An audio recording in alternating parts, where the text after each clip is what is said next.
ஏதாவது ஒரு வேலை சொல்லுங்க, லீவே இல்லாத வேலை. ஒரே ஒரு வேலை சொல்லுங்க.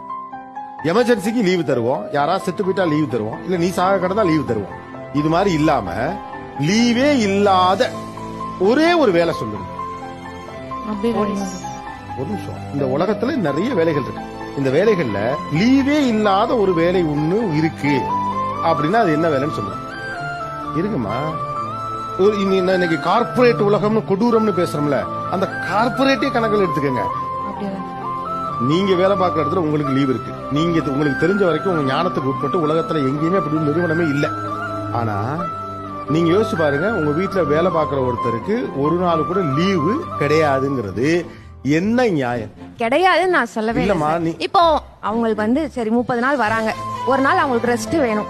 அப்ப வந்து அவங்க வந்து சொல்லணும். ஆமா, நான் புரிஞ்சுக்கங்கம்மா. ஏற்கனவே இந்த சிஸ்டம்ல லீவே இல்லைங்கிறதே உங்களுக்கு தோணலையே. அவங்க என்ன சொல்றீங்கன்னா 30 நாள் வேலை பார்க்கணும், முடியாம போனா உங்ககிட்ட வந்து சொன்னா நீங்க லீவ் கொடுப்பேங்கிறீங்க.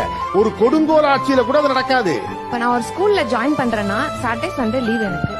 அது மாதிரி சர்வன்ஸ்க்கு எதுவுமே சொசைட்டியும் அதான் ஏன் தரலன்னு அதுதான் சொல்லுங்க. அது மாதிரி இன்னும் வந்தா பாப்போம் சார். யார் பார்க்கணும்னு, யார் அதை செய்யணும்னு கேட்க வேணா இது மூலமா தான் சார் தெரிய வரும். மத்தபடி இதை நாங்க யோசிச்சது கூட கிடையாது. நீங்க சொன்ன பிறகுதான் இந்த விஷயம் எங்களுக்கு தெரிய வரும். நீங்க இங்க வந்துதான் திருந்தணும்.